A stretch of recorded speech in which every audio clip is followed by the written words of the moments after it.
Implement Shop on YouTube.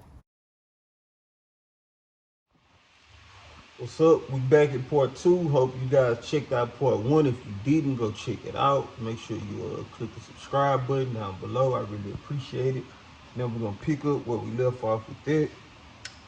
So part 1 basically covered getting the cradle in place. Now that we have the cradle in place, it's time to drill some holes. Now, if you watch part 1, you know I like to keep a bucket to keep little loose tools and stuff like that in a little bucket. Now we're gonna upgrade to the bigger drill bit size. We're gonna put that in our drill.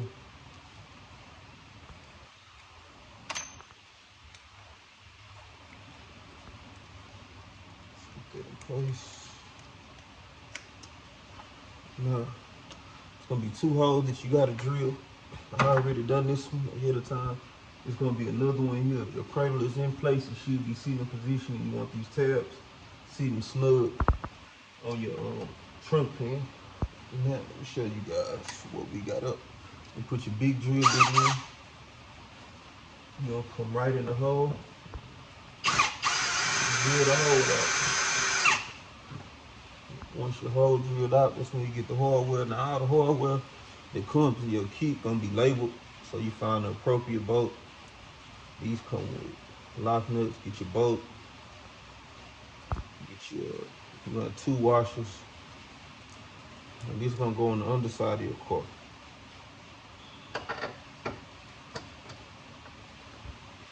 Like I said, a lot of you guys might be working like me by yourself, so try and push it in there. Good angle to where to stay in place. Now we finna go to the trunk.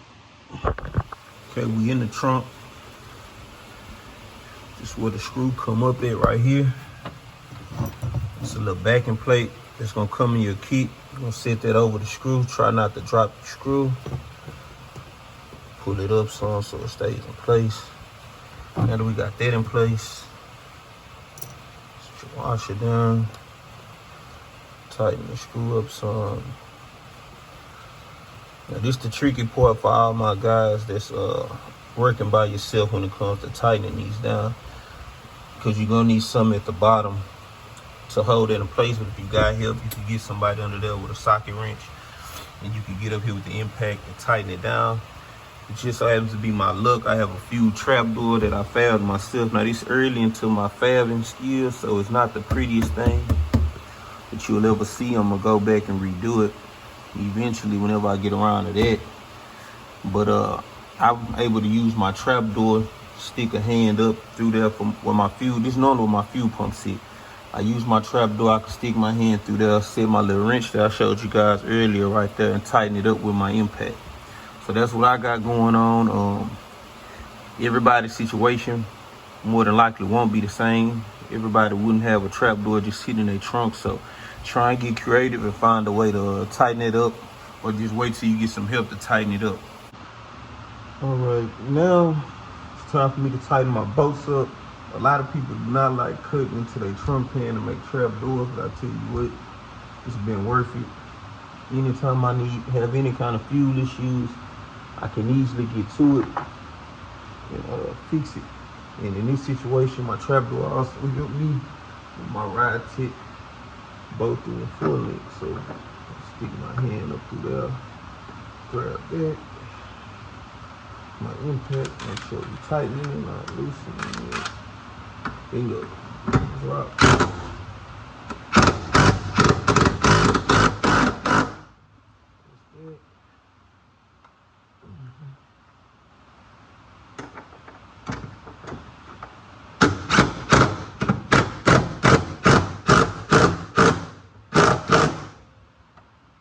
In place. Double check this one. Make sure everything nice and tight.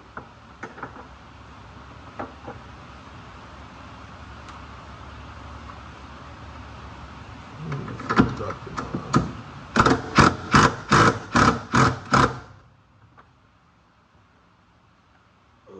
All right. Now that we got that out the way, we're gonna so we don't lose nothing before the bucket come in handy. We don't want to lose nothing. Everything that we're not using, we're gonna set it back in the bucket.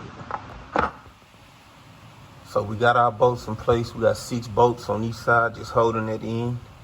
We also took care of the rear bolt holes right here. Now we have to get our drill and drill out these holes right here. We got 5 of those. Finna set this camera up so you guys can see exactly. I'm not too sure about the angle of that camera, but finna show you guys. Now you're gonna drill 5 holes with the same drill bit that we used to drill these 2 right here. So we're gonna drill the holes in place right here.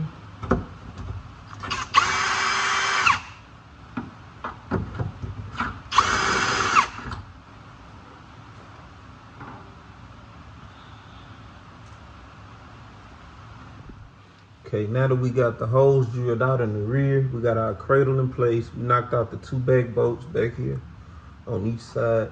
We just drilled these holes out.